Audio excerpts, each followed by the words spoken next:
Aujourd'hui, nous allons voir le tirage du mois de mars. Et pour ce faire, nous allons utiliser le portail des 12 d'Aliasquet pour les cartes signes, comme d'habitude, les arcanes majeures du tarot de Marseille, ainsi que le tarot onirique et le Mermaid Tarot pour la lecture des 2 lignes de tarot.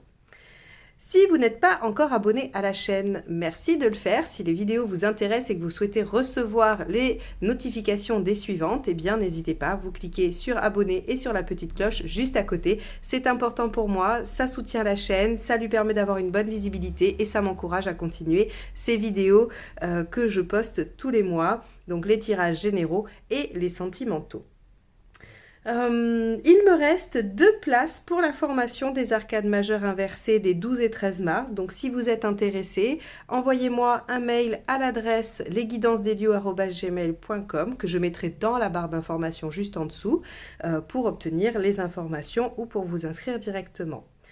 Je crois que je vous ai tout dit. Je remercie bien évidemment tous les abonnés qui sont là depuis longtemps ou pas très longtemps, mais en tout cas qui continuent à mettre des commentaires et à liker les vidéos. Je vous remercie, c'est un beau soutien pour moi et en tout cas c'est encourageant. J'espère que vous avez passé un beau mois de février et nous allons voir ce que vous réserve le mois de mars. Allez, mars 2022 pour les cancers.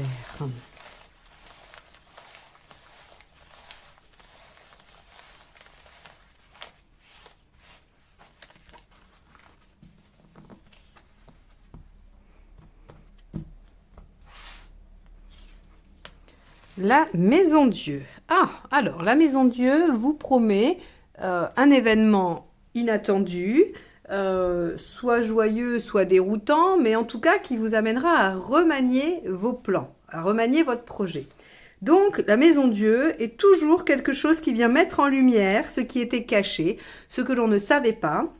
Ça peut être des défauts dans un projet qui fait que voilà, ça s'écroule un peu ou en tout cas ça demande à être manié. Ça peut être une vérité qu'on ne connaissait pas, voilà, un secret révélé, quelque chose comme ça. Et ça peut aussi être la prise de conscience, c'est-à-dire qu'on a une révélation pour soi-même par rapport à sa situation ou à quelque chose qui nous préoccupe. Donc la Maison Dieu vient toujours bouleverser les choses. Elle vient toujours demander à remanier les plans. En revanche, même si elle peut être vécue difficilement, elle a forcément, au bout du compte, une action favorable. C'est-à-dire que si elle vient bouleverser un projet ou détruire quelque chose, c'est parce que de toute façon, c'était voué à ne pas fonctionner, à s'écrouler plus tard. C'est parce qu'il faut remanier les choses maintenant. Donc, la Maison Dieu, comme je le disais, bien évidemment, n'est pas toujours agréable à vivre, mais il faut toujours l'aborder en se disant, ok, alors maintenant, comment je vais faire les choses différemment? Ou qu'est-ce que ça m'a permis de comprendre pour avancer dans la situation qui vous occupe à ce moment-là? Allez, on va aller voir votre état d'esprit.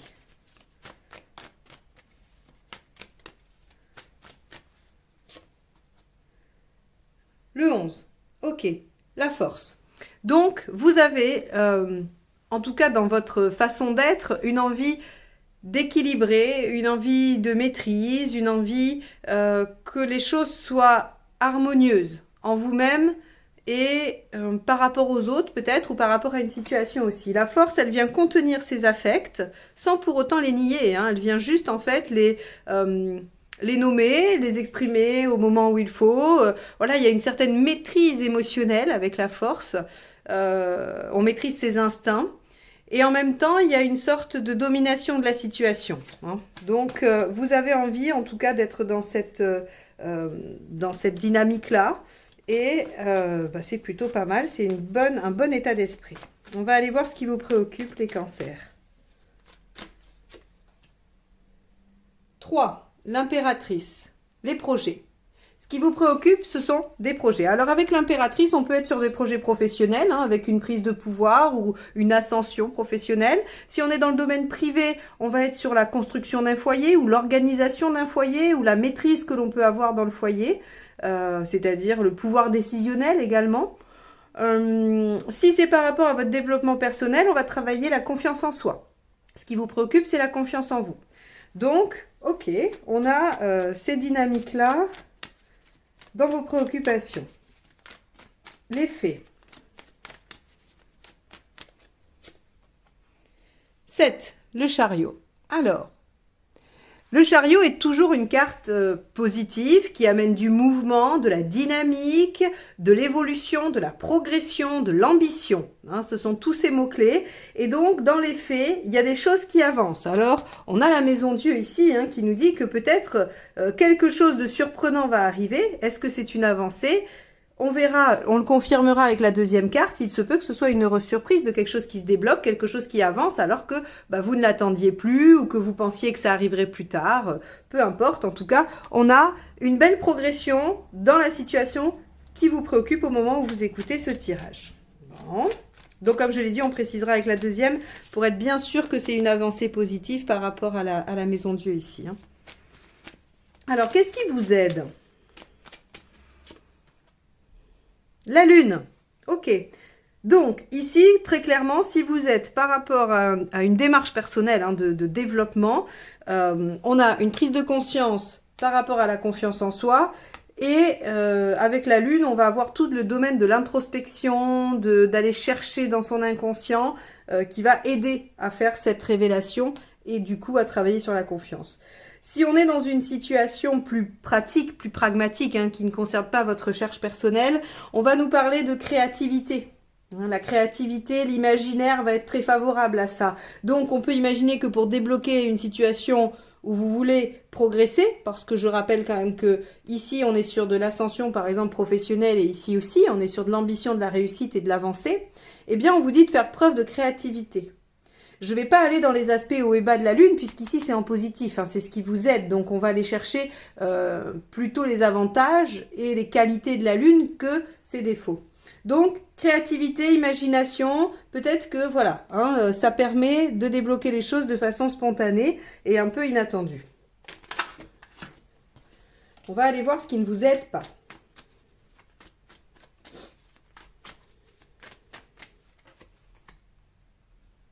Ok, le page de Pentacle.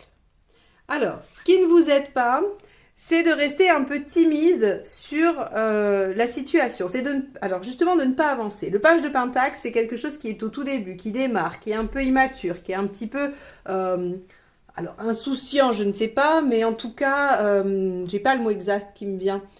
En tout cas, immature au sens pas abouti, pas forcément immature comme on l'entend pour dire qu'on n'est pas évolué ou ceci ou cela, mais immature au sens, voilà, je n'ai pas été encore au bout, c'est quelque chose qui débute, qui commence tout juste, qui prend tout juste forme. Eh bien, on vous dit de rester à ce stade-là, ça ne vous aide pas.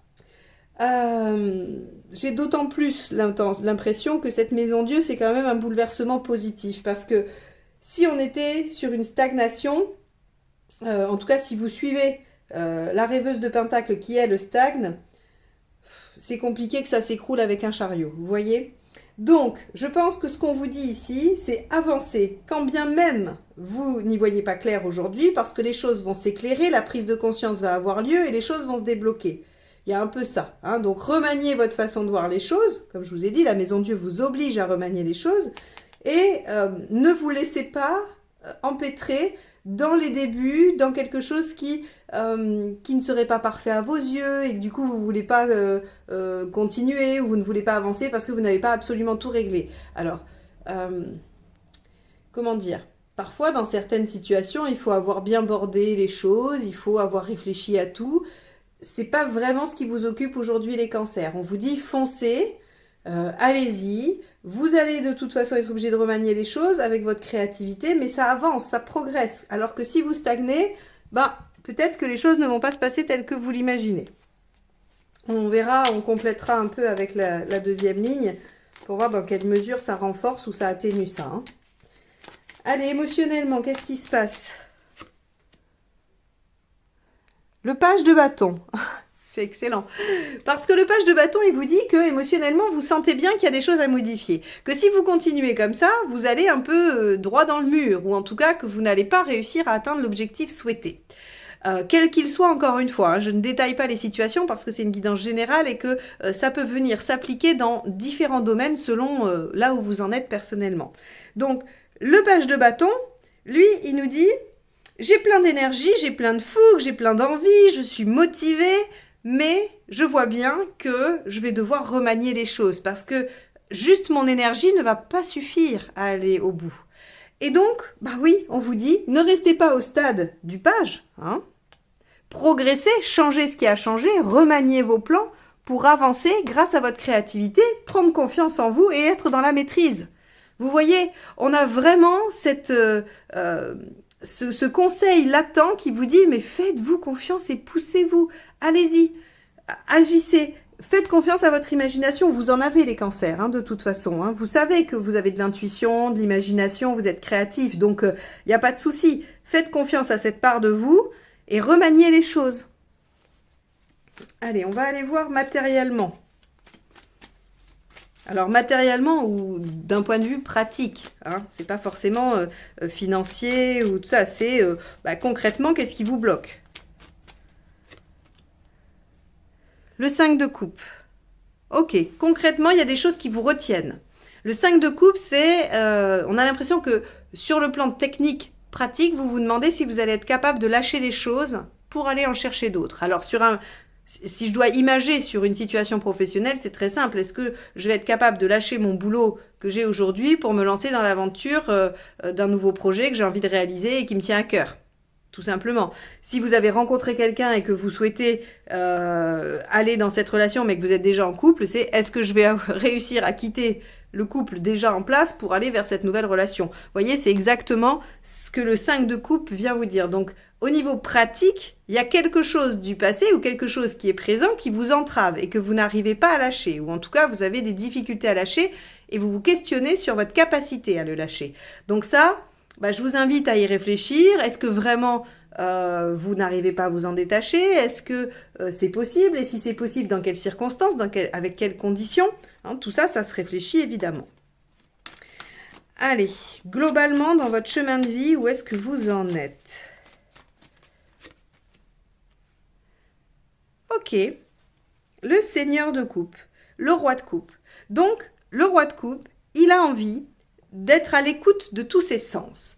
Il a envie de profiter de la vie, il a envie de suivre son intuition, d'être dans la joie de ses rencontres, de ses amis, de bien manger. Il a envie d'être dans le plaisir. Alors ça peut lui donner un petit côté un peu futile, un peu léger, un peu superficiel, mais c'est pas vraiment cet aspect-là qu'il faut retenir du roi de coupe, c'est surtout qu'il est en capacité de faire des choses pour son plaisir, avec plaisir, sans culpabilité.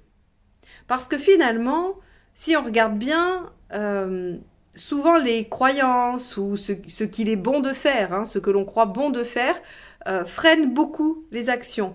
On voudrait travailler moins pour se faire plus plaisir, et en même temps, on se dit que si on fait ça, on n'est pas dans le cadre et tout ça. Hein. Alors, je donne un exemple, hein, il n'y a pas que ça, mais c'est souvent ce que j'entends dans les guidances quand il y a des projets qui veulent être mis en place. Oui, mais si j'arrête de travailler de façon conventionnelle et que je fais un métier plaisir, déjà, pourquoi ça marcherait?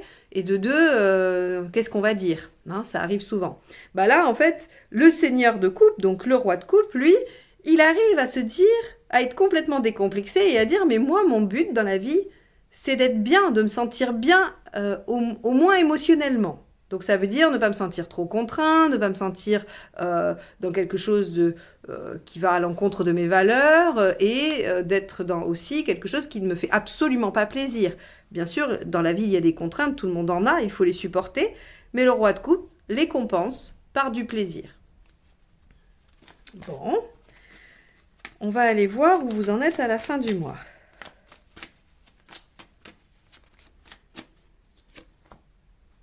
Le 10 de coupe. C'est pas mal le 10 de coupe. Alors, si la question qui vous préoccupe est affective, le 10 de coupe, c'est à la fois la réconciliation, à la fois l'épanouissement affectif, le fait de se retrouver dans une situation très plaisante et agréable. Donc, on a quelque chose de chouette. Si on est pas dans le domaine amoureux, hein, si on est dans les autres sphères, il y a quand même de l'harmonie, du plaisir, hein, donc on est bien avec ce roi de coupe, hein, où je vous disais qu'il y avait du plaisir, de la joie à faire les choses, bien qu'il y ait des contraintes par moment. Le 10 de coupe nous parle de cette sérénité et de cette plénitude émotionnelle et affective. Hein. Donc à la fin du mois de mars, normalement, vous devriez avoir débloqué les choses. Hein. Ça m'étonnerait que ce soit négatif, on va aller regarder ça. Mais je pense que la Maison Dieu vient mettre en lumière des choses qui vous permettent d'accéder à une nouvelle dimension. Une nouvelle dimension soit de votre vie, soit de vos projets ou de vous-même. Hein. Allez, on va aller voir ce que nous indique la deuxième ligne. Allez, avec la force, on a le 4 de bâton. Vous avez envie de stabiliser, d'ancrer et d'être plus dans la joie. Hein. Encore une fois, le 4 de bâton, c'est je célèbre le fait de pouvoir être dans le plaisir au jour le jour, dans l'instant présent. Voilà, on a quand même des projets qui vont vers la stabilité. Hein. C'est en tout cas votre état d'esprit, c'est ce que vous souhaitez. Et pour ça, il faut probablement bouger des choses. Allez, avec l'impératrice, on a le 5 de bâton. Alors, eh bien, ce qui vous préoccupe, ici, je vous parlais peut-être de confiance en vous, de progression, d'ascension, de maîtrise. Le 5 de bâton, c'est le conflit interne. C'est-à-dire qu'il peut être à minima représenté aussi par le 5 de coupe. Quand je vous disais, je ne sais pas si je vais pouvoir lâcher ce que j'ai pour aller chercher ce que je veux. Eh bien, le 5 de bâton, c'est vraiment l'ambivalence avec soi-même. Alors, ça peut être avec quelqu'un d'autre. Le 5 de bâton, vous pourriez être en désaccord avec quelqu'un et être obligé de débattre et de faire valoir vos arguments. Mais ça peut aussi être vous-même, avec vous-même. Oui, j'y vais. Ah oui, mais si j'y vais, ceci. Ah ben non. Alors oui, j'y vais et puis non, j'y vais pas. Je vais faire ça. Ah ben non, je vais pas faire ça. Vous voyez, il y a quelque chose qui fait que c'est oui, non, oui, non, oui, non. Et ça oscille comme ça aussi à l'intérieur de vous, dans votre esprit. Et je le relis aux pages de Pentacle, hein, dans ces aspects négatifs qui pourraient vous dire j'ose pas y aller, ou je reste un peu timide, ou je reste que sur les débuts. Voilà. Bon. En même temps, c'est normal d'hésiter, hein, faut pas vous culpabiliser pour ça. Mais surtout si c'est une grande décision, si ça a un grand impact dans votre vie, c'est normal. Mais là, le tirage est quand même rassurant. Hein. Ok, roi d'épée. Bon, alors, le chariot et le roi d'épée, on est sur une belle victoire. On est sur une belle réussite. Donc là, clairement, si vous sentez que vous êtes bridé, que vous êtes freiné par des tergiversations, des peurs, des doutes ou des choses comme ça, on vous dit foncez, allez-y. Et s'il y a des contraintes extérieures, ça veut dire qu'il faut lâcher du lest. Il y a des choses qu'il faut abandonner, changer de braquet. Hein, la Maison Dieu, c'est je mets en lumière des choses, ça m'oblige à remanier. N'oubliez pas ça. Hein. À la fois, le page de bâton et la Maison Dieu vous obligent à remanier des choses. Donc foncez, mais essayez de voir pourquoi ça bloque et de changer ce qui bloque. Parce que là, sur le chariot et le roi de... cavalier, pardon. Non, knight. Si, knight, c'est cavalier, bon, c'est encore mieux. Le cavalier réussit encore mieux que le roi. Hein. Donc, c'est encore mieux. Pardon. Je me suis trompée. Enfin, pas sur la signification, hein, de toute façon. Hein. Donc, ça, c'est très bien. Allez, avec la lune, qu'est-ce qu'on a? On a le 3 d'épée. Bah oui. Ce qui vous aide, c'est de faire preuve de créativité et d'être face à la réalité. Quand je vous ai dit la Maison Dieu, c'est des fois des secrets dévoilés, des choses dont on prend conscience qui étaient cachées. Le 3 d'épée, c'est être face à la situation telle qu'elle est. C'est être au cœur du problème. C'est vraiment ne plus pouvoir faire de déni, ni se voiler la face. On est obligé de voir les choses telles qu'elles sont. Donc, ce qui va vous aider, c'est de voir les choses telles qu'elles sont dans la situation qui vous préoccupe, afin de remédier à ce qui ne convient pas et d'avancer et d'être victorieux. Bon, ça c'est pas mal du tout. Hein. Alors, avec le page de Pentacle, on a quoi? On a aussi le cavalier de Pentacle.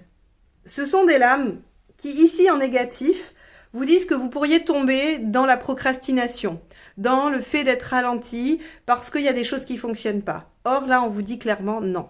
C'est pas parce que ça freine, c'est pas parce que ça n'a pas l'air de fonctionner que ça ne va pas le faire. C'est parce qu'il y a quelque chose à modifier dans votre façon de faire. C'est tout. Ok. Donc soyez persévérants, hein, parce qu'ici, ce qui ne vous aide pas, c'est de lâcher, justement. Hein.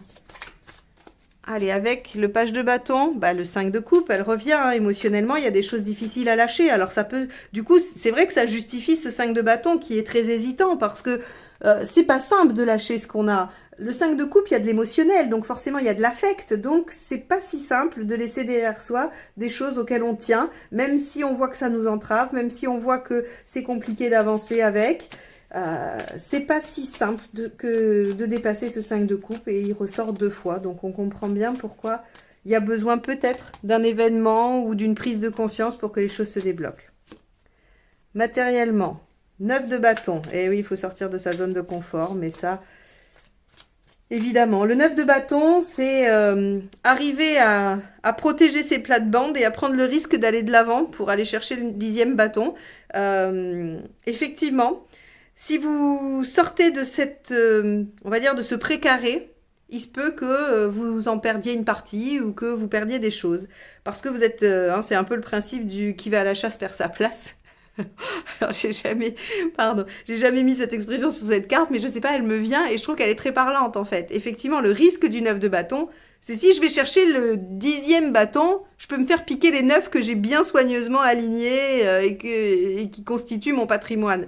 Mais en même temps, si je vais pas chercher ce 10e, je suis pas accomplie, je suis pas aboutie. Donc là, ben, on vous dit que très clairement, il va falloir vous mettre un peu en difficulté, un peu, sur la limite, quoi, hein, pour aller vers cette belle réussite qui vous attend quand même, qui vous promet épanouissement. Hein. Alors, où est-ce que vous en êtes globalement? 2 de pentacle. Ouais. Alors, vous en êtes à la fois dans la stratégie, à définir la stratégie, et on le voit. Le problème, c'est que ça risque de vous bloquer à un stade et de ne pas avancer. Et vous en êtes aussi à faire coïncider 2 choses qui ont du mal à coexister ensemble. Et ça, c'est le 5 de coupe.